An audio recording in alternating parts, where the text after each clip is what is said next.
ঈদের ছুটিতে পর্যটকের পদচারণায় মুখর দেশের দ্বিতীয় বৃহত্তম কৃত্রিম হ্রদ মহামায়া ইকো পার্ক।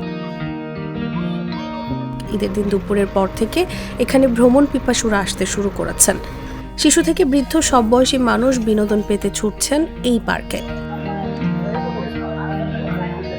পর্যটকদের আনাগোনায় আগের ব্যস্ততা বেড়েছে ব্যবসায়ীদের। ঈদের চলমান ছুটিতে পর্যটকদের এমন উপচে পড়া ভিড় সপ্তাহ জুড়ে থাকবে বলে ধারণা করছেন পার্কের ব্যবসায়ীরা। তারা বলছেন, প্রকৃতির এই অপার সৌন্দর্য কাছে ডাকে পর্যটকদের। প্রতি বছর ঈদের ছুটিতে প্রাকৃতিক সৌন্দর্য দেখতে হাজারো পর্যটক ছুটে আসেন দেশের বিভিন্ন অঞ্চল থেকে। সরেজমিনে দেখা গেছে মহামায়া যাওয়ার সড়কে গাড়ির জটলা। ভাড়া ও ব্যক্তিগত গাড়ি নিয়ে সবাই মহামায়ার দিকে ছুটছেন। টিকিট কেটে ভেতরে প্রবেশ করে আড্ডা দিচ্ছেন অনেকে। কেউ কেউ ছবি তুলছেন, কেউ নৌকায় করে লেকে ঘুরছেন, আবার কেউ কেউ কায়াকিং করছেন।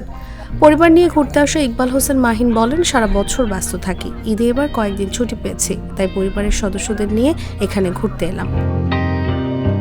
মহামায়া বোটানিক্যাল গার্ডেন ও ইকো পার্কের ইজারাদার মোহাম্মদ শরীফ উদ্দিন বলেন, মহামায়া খুবই সুন্দর একটি পর্যটন কেন্দ্র। এখানে একই স্থানে রয়েছে লেক, পাহাড়, ঝর্ণা ও রাবার ড্যাম। পাহাড়ের কোলে লেকটির আঁকাবাঁকা অবয়ব অপরূপ সুন্দর। ছোট বড় অসংখ্য পাহাড়ের মাঝে অবস্থিত এই লেক। তিনি আরও বলেন, পর্যটকদের সব ধরনের সুযোগ সুবিধা রয়েছে এখানে। থাকা খাওয়ার জন্য রয়েছে উন্নত মানের রেস্টুরেন্ট ও রিসোর্ট। নিরাপত্তা ব্যবস্থায় পুরো পার্ক সিসি ক্যামেরার আওতায় রয়েছে।